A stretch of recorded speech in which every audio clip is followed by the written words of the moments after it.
para pastor, para biarawan-biarawati, dan seluruh umat Keuskupan Agung Medan. Tadi kami minta supaya Bapak dan Ibu dan saudara sekalian bersabar, karena memang ada satu pengumuman yang penting yang akan diberitahukan kepada kita oleh Pastor Benyamin Purba. Kami persilakan, Pastor.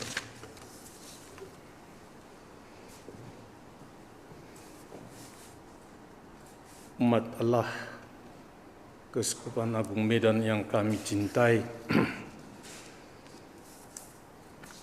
saya menerima surat dari Uskup Agung Keuskupan Agung Medan, Monsinyur Cornelius Sipayung kemarin, 18 Juli.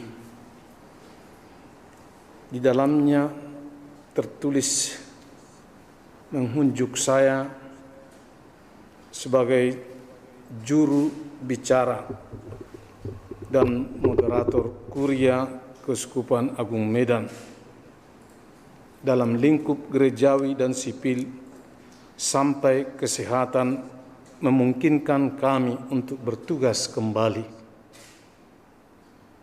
Kami yang dimaksud ialah Uskup Agung Medan dan Vitjen Keuskupan Agung Medan. Karena itu, berkoordinasi dengan pihak-pihak Rumah Sakit Elizabeth dan Rumah Sakit Marta Priska dokternya, saya mau menyampaikan informasi ini. Sebelum informasi inti, supaya kita menangkap apa yang dimaksud dengan istilah-istilah, sebentar saya ulangi. Tes yang mendeteksi virus corona adalah 1. Rapid test, 2. Tes swab hingga PCR. Apa bedanya? Mana yang lebih efektif atau harus semuanya dipakai?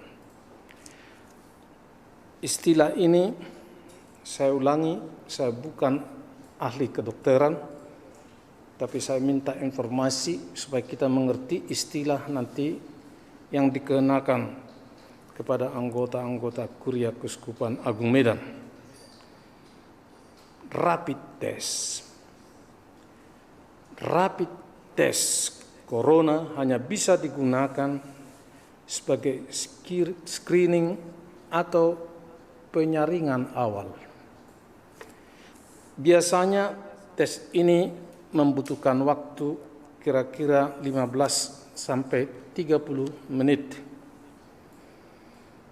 Pemeriksaan ini menggunakan sampel darah pasien untuk mendapatkan informasi antibodi yang ada dalam darah pasien. Sejenis antibodi yang terbentuk dalam tubuh saat kita mengalami infeksi virus. Saat terinfeksi, jumlah antibodi akan bertambah dan pembentukannya terdeteksi melalui rapid test ini. Ini langkah awal. Langkah yang kedua, pemeriksaan swab. Pemeriksaan swab yaitu cara untuk mendapatkan sampel yang digunakan dalam metode PCR. Pemeriksaan swab menggunakan sampel lendir yang diambil dari dalam hidung dan tenggorokan seseorang. Sampel lendir yang diambil dengan metode swab akan diperiksa menggunakan metode PCR. polymerase chain reaction. Hasil akhir dari pemeriksaan tersebut menunjukkan ada tidaknya virus corona dalam tubuh seseorang. Pemeriksaan menggunakan metode PCR membutuhkan waktu beberapa jam hingga beberapa hari untuk menunjukkan hasilnya. Inilah langkah kedua. Langkah yang ketiga disebut tes PCR. Adalah pemeriksaan laboratorium untuk mendeteksi keberadaan material genetik dari sel, bakteri, atau virus. Saat ini PCR juga digunakan untuk mendiagnosis penyakit COVID-19, yaitu dengan mendeteksi material genetik virus corona. Jadi ada 3 langkah. Langkah yang terakhir, tes PCR inilah yang lebih teliti. Baik, para pendengar Radio Maria, saudara-saudari seiman dimanapun berada, di sana sini sudah kedengaran keadaan Bapak Uskup. Itulah surat yang kemarin menjalar, beredar sampai kemana-mana, lalu orang bertanya, apa yang terjadi? Ya, kita tahu di keuskupan itu siang hari ada 16 orang. Itu bagian dapur 3 orang, bagian keuangan 5 orang, bagian sekretariat 5 orang, tukang kebun 1 orang, Sabtam 2 orang. Itu siang hari, tapi siang malam kira-kira 24 jam dan boleh katakan penghuni Monsinyur Cornelius Sipayung, Pastor Mikael Manurung, Pastor Borta Rumapea, Pastor Joni Turnip, Pastor Petrus Simarmata, dan Pastor Fernandus Saragi. Itulah penghuni. Jadi supaya mengerti konteksnya ini, tadi yang saya katakan, rapid test, pemeriksaan swab, dan tes PCR itu terjadi di Rumah Sakit Elizabeth dan di Marta Priska. Monsinyur Cornelius masuk ke Rumah Sakit Elizabeth 13 Juli dan pindah ke Rumah Sakit Marta Priska 14 Juli 2020. Laporan kemarin kondisi stabil, mandi sendiri, makan baik, dan inilah hasilnya yang disampaikan oleh Dr. Franciscus Ginting. Beliau positif PCR. Sekali lagi, ini bukan menakut-nakuti, menggentarkan hati kita, tapi kita tahu. Lalu di Rumah Sakit Elizabeth, Pastor Mikael Manurung, Pitjen kita, masuk tanggal 7 Juli, saat ini kondisi stabil, hasil pemeriksaan PCR positif.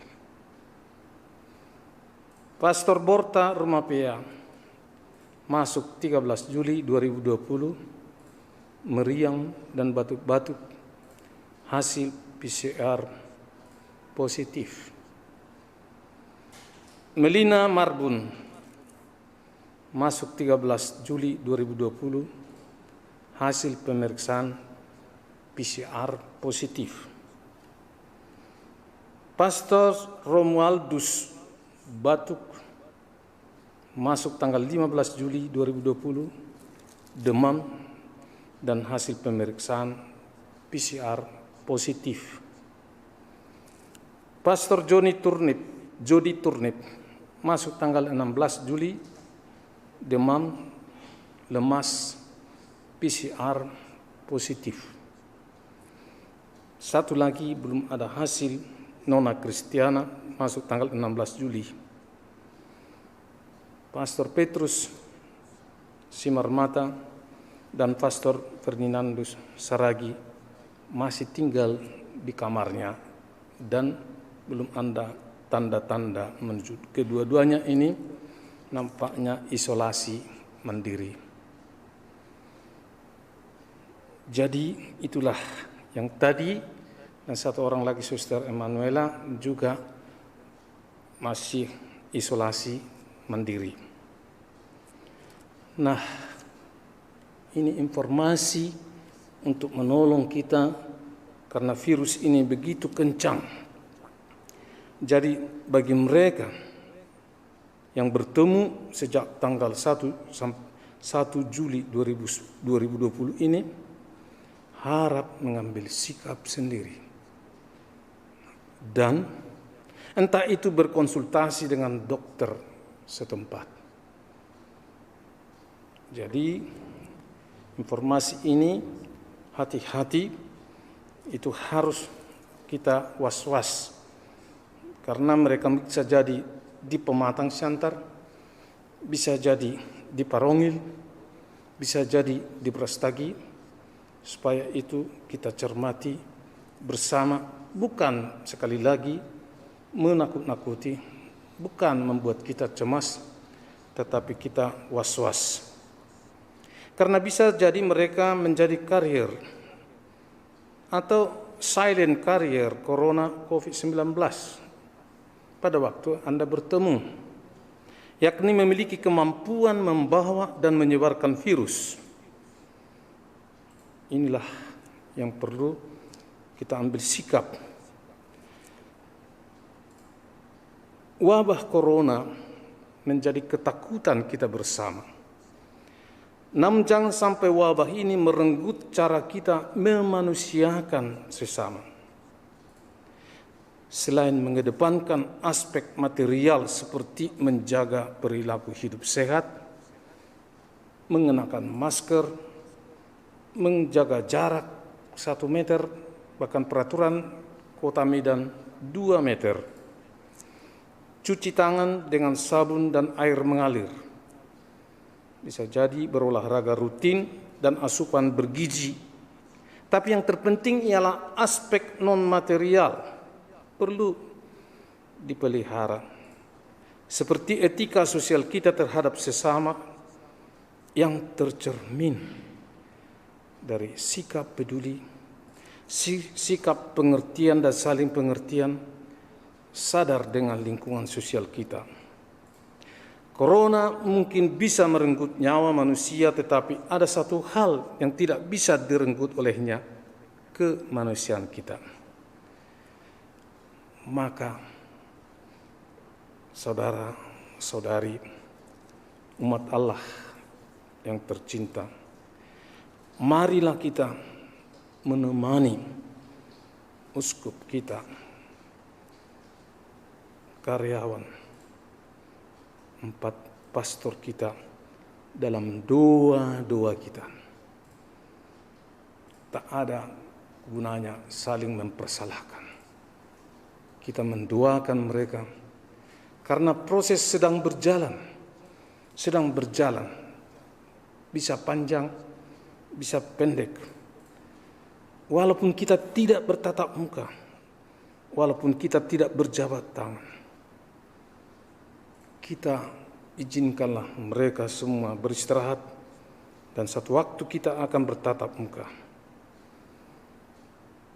Nanti kita bisa bercanda, nanti kita bisa bersalaman, tapi sekarang mari kita mendoakan mereka, mengingat mereka dalam doa, dan memohon kepada Tuhan agar segala intervensi medis dan obat-obatan yang mereka konsumsi sungguh meringankan mereka.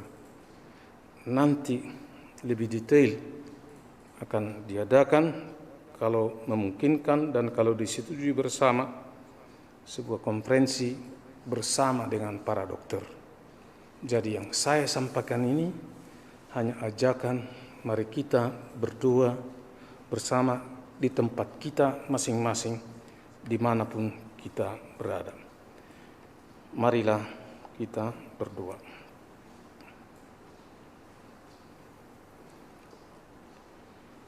Allah Bapa yang Maha Baik, Engkau selalu menyelenggarakan yang terbaik dalam hidup kami. Kini uskup kami, pastor-pastor kami, dan saudari-saudari kami sedang mengalami virus corona. Semoga Engkau ya Tuhan menyertai mereka, meneguhkan mereka, agar mereka tetap setia kepadamu, agar mereka tetap bersanding padamu. Berkatilah semua orang-orang yang membantu mereka, para medis, dokter-dokter, semua orang yang terlibat menangani mereka, para perawat. Semoga keahlian mereka sungguh-sungguh semakin meringankan penderitaan mereka ini, ya Tuhan. Engkaulah yang selalu menyertai mereka dan menyertai kami bersama. Amin. Demikianlah informasi ini, saudara-saudari. Semoga bermanfaat kepada kita. Pengertian kita, doa kita, itulah yang kita butuhkan. Demi nama Bapa dan Putra dan Roh Kudus. Amin.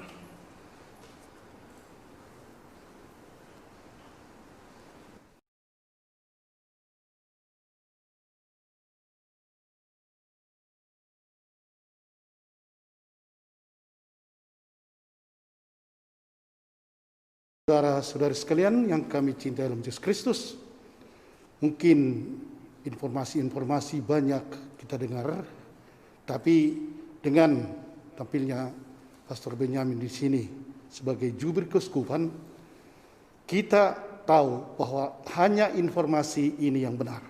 Dan kalau ada sesuatu nanti bisa kita bertanya kepada jubir kita, yaitu Pastor Benyamin Purba.